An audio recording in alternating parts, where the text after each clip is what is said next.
छत्तीसगढ़ के कोरिया जिले में कई सारे पर्यटन स्थल हैं जो अपने साथ कई कहानियां समेटे हुए हैं। वनों की गुफाओं और तलहटियों में कई पत्थरों पर गुमनाम शैल चित्र हैं जो गहरे लाल, खड़िया, गेरू रंग में अंकित है। वहीं इलाके में बेहद ही दुर्लभ जड़ी बूटियां भी पाई जाती हैं। नमस्कार, मैं हूं निकिता श्रीवास्तव आपके साथ और आप देख रहे हैं फास्ट इंडिया 24 के लिए कमलेश पटेल की एक खास रिपोर्ट। शैल चित्र आज भी हैं गुमनाम।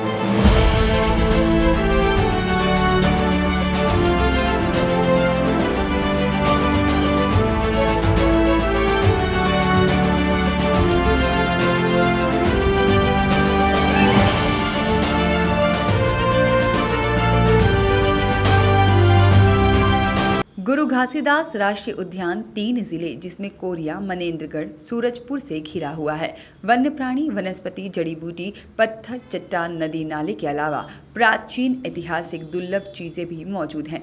विकासखंड भरतपुर के गुरु घासीदास राष्ट्रीय उद्यान के परिक्षेत्र में लिखामाडा, गुडवंदा पाट, साथ ही में अन्य दर्जन भर जगहों में प्राकृतिक रूप से गहरी खाई के ऊपर पत्थरों में शैल चित्र अंकित हैं, जिसे प्राचीन मानव सभ्यता की पहचान अंकित है, जिसकी भाषा शैली आज भी कोई नहीं पढ़ पाया है। इसलिए अभी तक यह इतिहास के पन्नों में गुम है।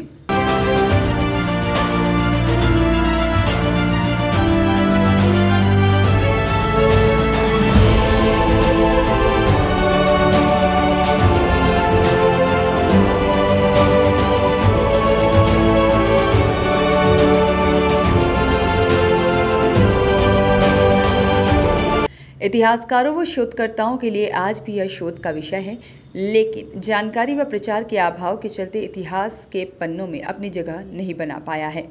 इन पहाड़ी चट्टानों पर बने घोड़े, हाथी, देवी देवता, शिकारी, पशु पक्षी प्राकृतिक चित्र हस्तलिपिक हैं, जिन्हें देखकर लगता है कि पुराने ज़माने के लोग एक दूसरे को संदेश पहुंचाने के लिए इस तरह के शैल चित्र का प्रयोग करते होंगे।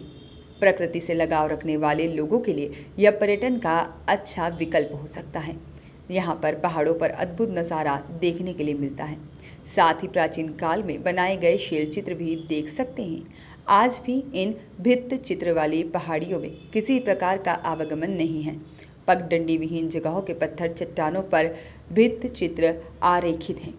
बताया जा रहा है कि यहाँ चरवाहों के आवागमन पहुँच से दुर्गम पहाड़ी के भित्त चित्र की जानकारी आम लोगों तक पहुँची। अब लोग मुश्किल रास्तों से देखने पहुँच रहे हैं। वहीं गुरु घासीदास राष्ट्रीय उद्यान संचालक की पहल से 1 दर्जन से अधिक भित्त चित्र की पहचान करवाई जा रही है। उनके संरक्षण के लिए भी प्रयास किए जा रहे हैं, जिसके लिए बाकायदा फोटोग्राफी संग्रहण कर शेड्स ऑफ द पास्ट पुस्तक तैयार कर मुख्यमंत्री भूपेश बघेल के हाथों में विमोचन की गई है। अब ज़रूरत है इनके संरक्षण संवर्धन की, साथ ही में इन्हें पर्यटन के रूप में विकसित करने की, जिसकी पहल की जा रही है, ताकि कई गुमनाम, दुर्लभ भित्त चित्र व अन्य ऐतिहासिक चीज़ों की खोज हो सके। आप इन भित्त चित्रों के माध्यम से अंदाज़ा लगा सकते हैं कि हज़ारों साल पहले भी भारतीय शिक्षा पद्धति व कला कितनी विकसित रही होगी, जिसके हज़ारों वर्ष बाद भी जीवंत प्रमाण भित्त चित्र के रूप में मौजूद हैं। निश्चित तौर पर हज़ारों सालों पहले इन घने जंगल में राजा, महाराजा या शिकारी के साथ भित्त चित्र के कलाकार भी आते रहे होंगे, जो पत्थरों पर इस तरह के चित्र उकेरा करते थे। गुरु घासीदास नेशनल पार्क क्षेत्र के अंतर्गत यह हमारे बीट मुलुकनार के अंतर्गत आता है। ये बहुत पुराना जो भी मतलब चित्र वगैरह यहाँ है, तो हमारे पूर्वज, माता पिता वगैरह उन लोग उनके बताने के अनुसार बहुत पुराना है सर। और यहाँ बहुत दूर से मतलब आते हैं सर इसको देखने के लिए, लेकिन यहाँ पूरा यहाँ तक नहीं पहुँच पाते हैं। बगल में नाला है सर, पानी वगैरह का सब चीज़ का सुविधा है यहाँ। और हम लोग के जानने से पहले से सर बहुत ज़्यादा मतलब उतना फेमस अभी नहीं हो पाया है सर। घासीदास नेशनल पार्क के लिखामाडा नामक स्थान पर एक राखीदार पत्थर पर विभिन्न प्रकार के जानवर, औजारों के चित्र उकेरी गई है। और यहाँ पे पहुँचने के लिए कोई भी रास्ता नहीं है।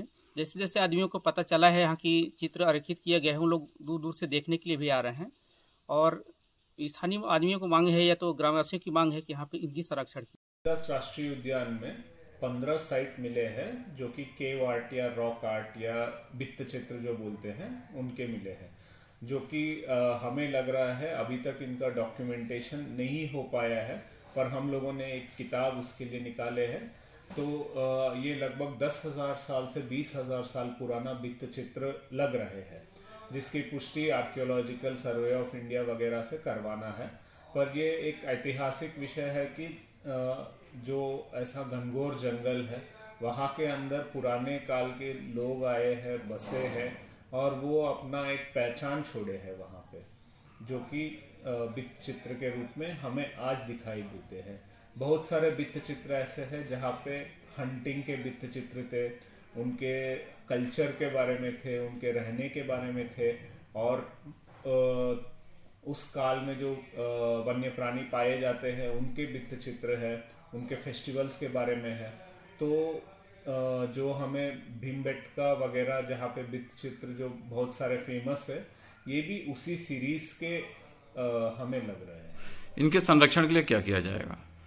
इनका संरक्षण के लिए एक प्रोजेक्ट की तरह, एक सर्क्यूट की तरह, इनको एक टूरिज्म सर्क्यूट जब तक नहीं बनाएंगे तब तक बाहर के दूसरे लोग हैं और अपने कोरिया और मनेंद्रगढ़ जिला और सूरजपुर जिले के जितने लोग हैं उनको भी पता नहीं है कि यहाँ पे क्या है। तो एक टूरिज्म सर्क्यूट बना के सभी लोगों को इसका पहचान करवाना और इसको ज़्यादा से ज़्यादा लोगों को पता चले उसका कार्रवाई करने की ज़रूरी है। और ये क्या है, बहुत सारे भित्त चित्र जो है उनको लोकल मतलब इतने साल पुराने हो गए कि वहाँ पे पूजा पाठ वगैरह करने हैं तो मिट जा रहे हैं। तो उनको आर्कियोलॉजिकल सर्वे ऑफ इंडिया वगैरह से उनका संरक्षण करने का भी